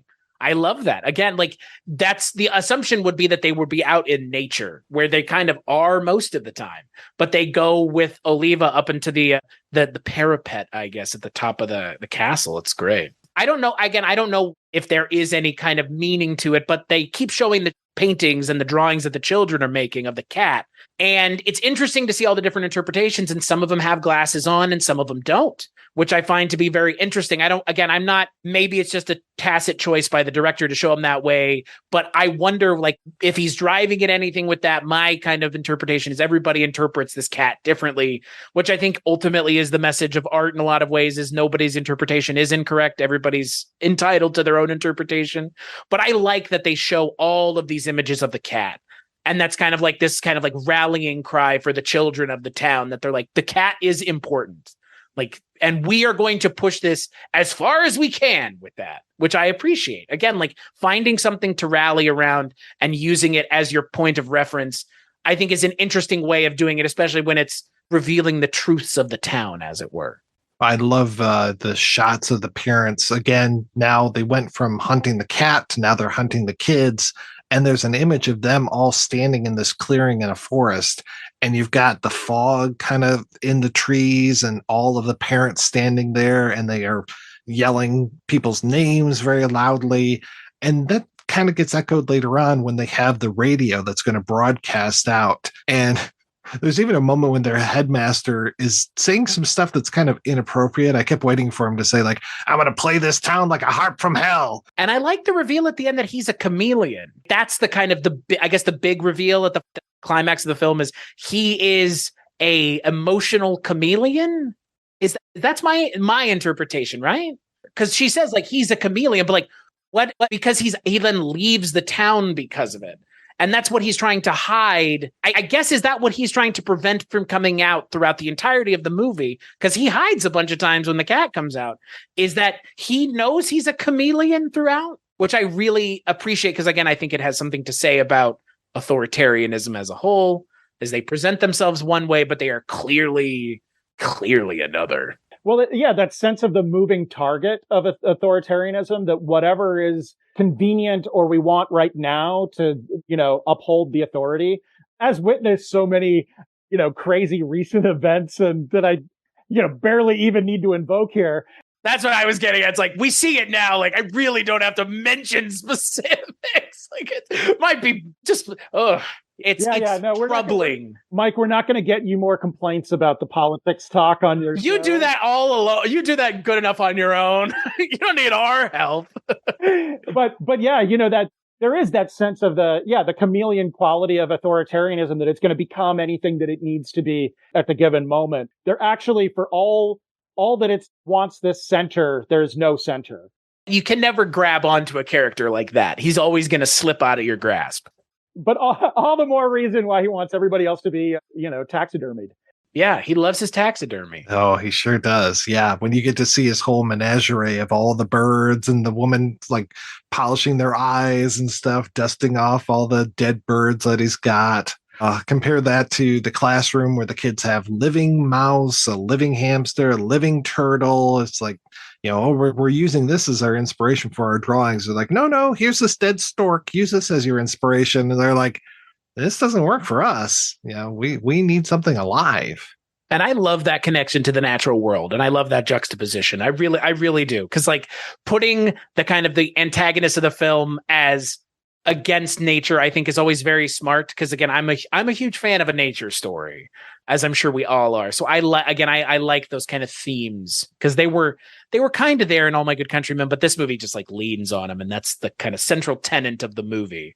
Because authoritarianism is industrialism in this movie, I guess, is kind of the one-to-one that they're making, or the town, I guess, as a whole is the kind of authoritarianism, and then the nature isn't, and the kids, I don't know, I'm rambling. The truth of motion, the truth of process, rather than like a dead thing, not to go down too much philosophical road, but I do think that the movie really invites that. And moreover is like dramatizing. Like one of the things that I really love about sort of narrative as a means of putting across philosophy is that there's a wonderful complexity of setting up these kind of two ideas of truth at the beginning and then watching how they play out through this allegory, rather than like just having a treatise that would break it down into this is what it has to be. There's even this kind of, that even, for instance, the truth about the authoritarian who seems to want things to be one way, the truth about him is that he's also every which way. There's something like really, really beautiful about the complexity of narrativizing this kind of philosophical dialogue, throughout a film that, is that is a tradition, of drama and of fairy tales and folk narratives, but really wonderful to see how it's played out here through cinema and really thinking about all the mechanisms of it at the same time, working at a very, very high level. I love towards the end when the kids are missing and they're just looking for somebody to blame. And they're just like, should it be Robert? Should it be Vladimir Menzek? Like, who's going to take the blame for all this stuff? And again, you've got nature coming in there too. The sudden rainstorm that happens. Yeah. As God should strike me down if I don't speak the truth. And then bang, it happens. I love it. Yes. And the rain falls on all of them. I thought he was dead. I was like, damn, okay. Like that movie magical realism is in full swing here. Like, all right. It reminded me of Monty Python Meaning of Life. May God strike me down. And then Robert coming in with that red umbrella again, tying him into the woman. And then he finally makes his appeal on the radio. And just, I don't think his heart's really into it, but, he's going to do it because he's got everybody on top of his head at this point. Breathing down his neck to get those kids back. I like all the adults. You're ashamed of me. I'll never do that again. I will be the best worker in town. It's like, yes. That's the thing. Like, I didn't believe any of it. No, which is great.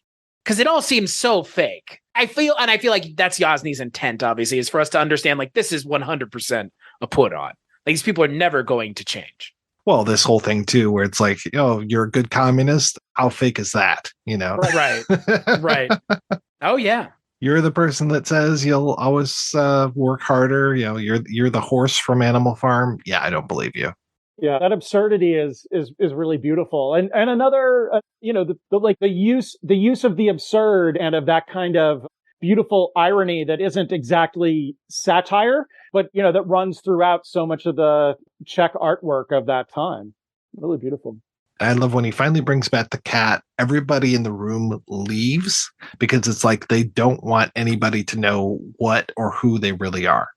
That was what caused the riot almost earlier on in the film, is just this whole thing of, we don't want people seeing what's inside of us, and it's very much, you have to stay guarded. You have to stay hidden, especially in this society where you never know when those secret police are going to be taking their notes and be like, oh, he showed up as a red. Oh, he's a purple. He's a gray. So we need to, put him away for a little bit here, make him right. There's probably a Serbian death camp somewhere with a bunch of people who would show up a red if the cat were to come. I mean, that's the expectation, right? I mean, well, but again, back to the absurdity and the irony, it makes for a good fable, but the fable isn't a kind of last word. It's not going to fix it or make it dead. It's like, there's a recognition that while the truth can set you free, it can also bring everything down around you, because people cannot deal with it. That there's a certain amount of artifice that's necessary in the everyday, while also recognizing that, like, that could be a terrible thing. So it's it's a really, really fantastic movie. That's those broad themes of Yasny's work that I think just really resonate. Is like, what is truth? Ultimately, what is truth? We've talked about truth through cinema, and then you can't even get truth in reality because people refuse to let their true nature ever be seen. And that the cat is the kind of democratizing presence in the film to be like, here's everybody out in the open, warts and all. Too bad. You notice in the original story that Oliva tells, who kills the cat? It's the non-color presenting people. In this story, it's all the purple and yellow and I guess chameleons that are like all really pent up and angry at the cat. It's an interesting kind of flip of the story even. What do you guys think about the way that this ends, the way that Robert doesn't get the girl? It's really interesting in relationship to the one positive color being love. That, he doesn't get the girl out of this movie that's very clearly celebrating love. It does carry through this idea that like love kind of is the answer within all these tensions of the truth and the lies and everything. I don't know. I find it, I don't fully understand it, I will say, but I like not fully understanding why they don't make it together, because this is not a realistic story where I'm like, oh, they could never work because they're not actually compatible. This being like more of the allegorical, slightly cartoonish sort of level of characterization. It doesn't exactly have that, and it would be easy to leave them in love at the end. But I think it's that little bit of absurdism, that recognition that it doesn't all come out exactly right just because you've learned a lesson, if that makes sense. I appreciate that it's not this like, oh, and then he goes on to spread the word of love with the woman and her cat. Like, no, I like that it's just like, nah, and then she just goes on to whatever next town needs this. Because that's, I mean, really, like, that's kind of the message, right? Is like, she's going to go on, and now he has to go back and figure out how to live in this world where everything is kind of falling apart. Because I don't know what happens to the town after this. I mean, that's the kind of question. If Robert leaves, I think Robert is now kind of the de facto leader of the town, as it were. So my interpretation at the end is like he has kind of placed himself in a position of like taking over after the other, because the other guy leaves, I guess. So I don't know. Like, I could see this ending going either way. I think it's more impactful for Jansy to say, this happened in this town, and now the town has to deal with it, and you can't just leave. You're not allowed to just leave the problem. You have to stay and work through it. And I kind of appreciate that, because it does kind of undercut the magical fairy tale-ness of the story. I guess also with the fairy tale-ness of the story, a lot of the ways that those stories work is to put the characters through a kind of magically contrived crisis of one means or another, and then leave them back. Yes, we know the happily ever after kind of thing, but kind of leave them back again to deal with the implications. Having the magical character move on at the end, I guess, makes a kind of sense of this. Like, the magical character can't necessarily be part of the established world. The magical character's purpose is to come in and upend things, change them, but then put people back to dealing with their everyday world. And as she moves on archetypally, but it is an interesting ending. Mike, what were you thinking, since you did ask us about it? What's in your head? He is chasing after her. They go through the tunnel, which is kind of fascinating, the way that the guys duck down. I was like, is this a special effect? But I guess they just duck down in the right way. And there's that shot, and I guess it might be of her, but like a face, and she closes her eyes and just kind of is like, this is the end of the chapter. I think he's there for the kids. I think that after all is said and done, that he's really there to lead this next generation, these third graders that he has. And I think that's really his purpose, even more than finding his true love. Like, his real love is teaching and helping out these kids, and the way that they all come running out at the end with their cat pictures. They're all the next generation. They're the ones that'll be the truth tellers. Selflessness, really. Like, Yeah. I mean, and in a lot of ways, like, the character of Robert throughout the film is the one who's put upon by everybody. He tries to go and save the cat, and then he gets captured. They have to bring him back to get the kids back. He's the one who's ostracized by the headmaster, because he tells him to leave, quit, you're fired. How dare, even within the first 5 minutes of the movie, he's like, how dare you confront me as a murderer in front of the entire town? Yes. And that's, Robert being the one left at the end, kind of, I guess, holding the bag, makes sense. Because like you said, Mike and Spencer, like, him going on to shape the minds and the hearts of these children who are going to take over, who are, now these kids would be in their like 70s and 80s at this point, but they're the ones who helped lead these countries out of, as much as they are realistically now, out of that authoritarian culture that they were under for, up until the mid 90s, early 90s even. Yeah. So, I think it's an important message that there do need to be people still there because you can't just do it on your own. Like, there do need to be people part of the community willing to stand up and say, I can help. I want to help. I'm willing to put myself on the line for this. It's interesting, because we've been talking a lot lately about Milos Forman, and I know that he got a lot of flack because of him leaving and going and having this career outside of Czechoslovakia.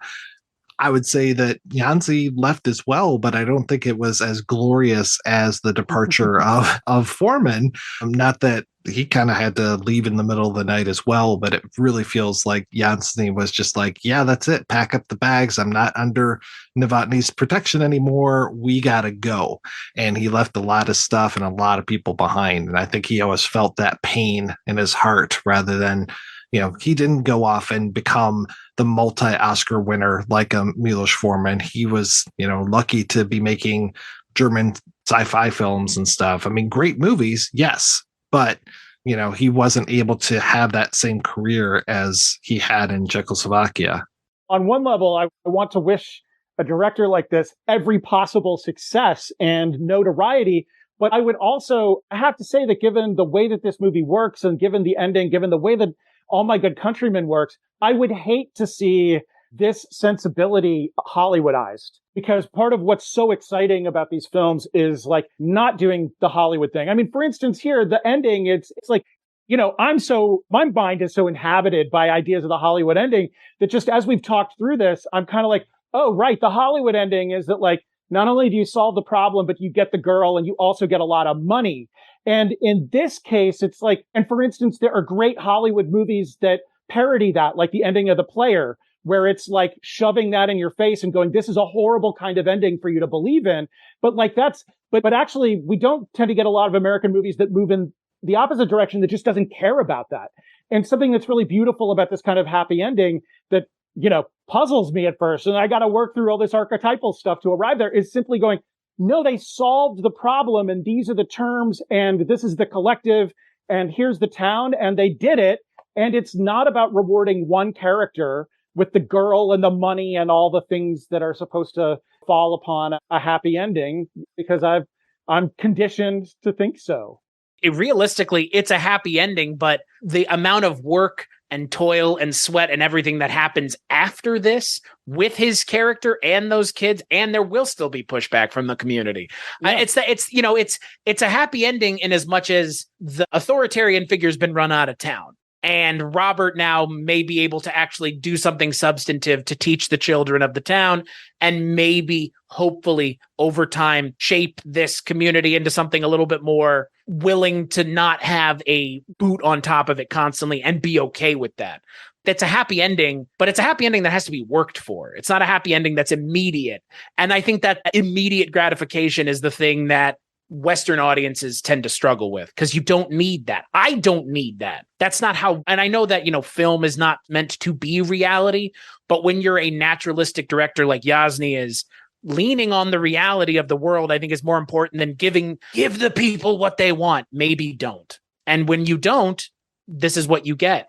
Because this is a happy ending, but it's also a real ending. It's real. It's rooted in reality, even if this movie wanders into the magical quite often. It still is grounded in that reality of the premise of the movie. Take the cat out of it. The premise of the movie is still dealing with an authoritarian regime. Would it be nice if he ran off with the girl? Sure, but that undercuts the emotional weight of those kids that have gone to bat for him. So now he has to go to bat and he goes to bat for them multiple times throughout the movie. But you see them go to bat for him, and it's like, is he really going to leave them now that they've done all this ostensibly for him? So real quick before we take a break and play preview for next week's show, I just wanted to give a little bit of IMDb trivia here. Now, be careful. This is a spoiler on this one. There is a cat, and he wears sunglasses. That's IMDb trivia? That's IMDb trivia. Movie did not disappoint. Yeah. I love it. I love it. All right, guys, let's go ahead and take a break, and we're going to play a preview for next week's show right after these brief messages. I don't want to hear about any problems, Don. Just as long as we have a working weapon by the end of June. I haven't had a working weapon since Korea. When the military runs short on brains, they go hunting at Pacific Tech, an exclusive institution for outstanding intellects, where the superstar of smarts is Chris Knight. You have a jacuzzi? Absolutely. His hobbies violate the laws of gravity. What are you doing out there? Floating, sir. His homework could win a Nobel Prize. He's one of the 10 finest minds in the country. And his IQ is higher than most people can count. I can't stand it. Have you ever seen a body like this before in your life? She happens to be my daughter. Oh, well, then I guess you have. But when Chris makes the scientific discovery of the century, You did it. his classmates want the credit. You're not number one around here anymore. His professor wants the publicity. Hi. That's it. And the military wants to use his discovery as the ultimate weapon. This is not good. So Chris is about to turn getting even into a science. And show them Roger. Open Bombay doors. they should never try to outsmart a real genius.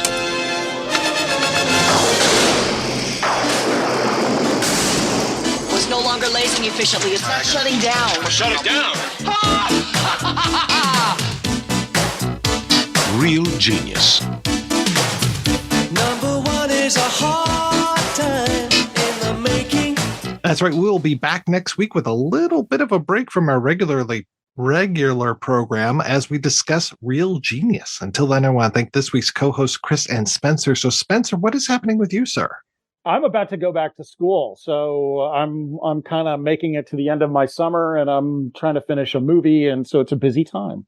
And Chris, what about you? It's podcasting, cstachiw.com. That's my link tree. Mike and I work on all kinds of stuff. A lot of 70s police TV shows. I don't know why. We watch them a lot. And then Rankin and Bass puppetry. So, a weird mix of things. Are you doing any episodes on fish? Because that's always one of my favorite weird 70s TV police shows. We do a Barney Miller show, right? Of course. I mean, how can you not? We have not done fish yet, and I don't know if ever. I feel like now we have to. I mean, we've talked about it, but like the problem with fish is it's like impossible to find. Yeah, season 1, no problem. Season 2, little tougher, like a lot tougher. But man, Barney Miller, that's like what. I don't care. That's one of the greatest 2 or 3 TV shows that's ever existed. Agreed. Oh, yes. Yeah, Barney agreed. Miller's the best. Well, thank you so much, guys, for being on the show. Thanks to everybody for listening. Thanks especially to our Patreon community. If you want to join the community, visit patreon.com/projection booth. Every donation we get helps the projection booth take over the world.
On a morning from a Bogart movie, in a country where they turn back time, you go strolling through the crowd like Peter Lorre contemplating a crime.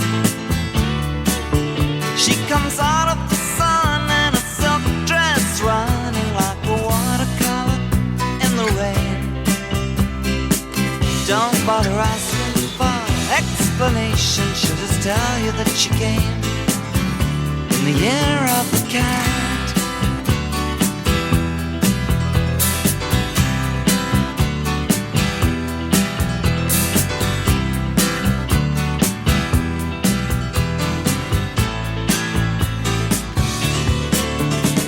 She doesn't give you time for questions as she locks up your arm in hers, and you follow till your sense of which direction completely disappears. By the blue tiled walls near the market stalls, there's a hidden door she leads you to. These days, she says, I feel my life just like a river running through the year of the cat.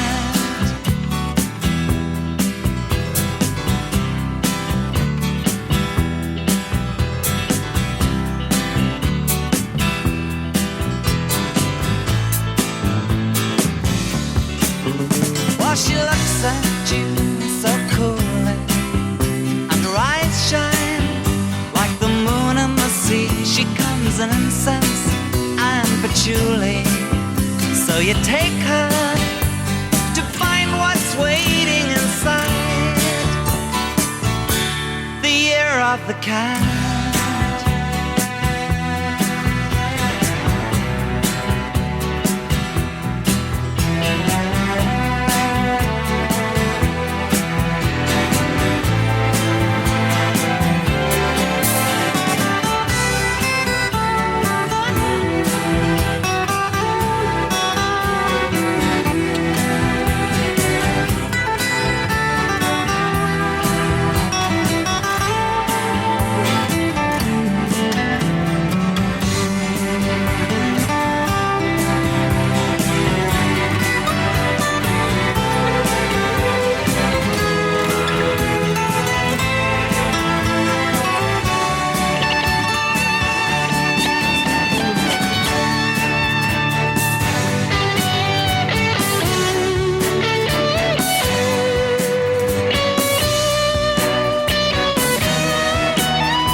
you're still with her. And the bus and the tourists are gone. And you've thrown away your choice and lost your ticket, so you have to stay on. But the drumbeat strains of the night remain, and the rhythm of the newborn day. You know, sometime you're bound to leave her, but for now you're gonna stay in the year of the cat.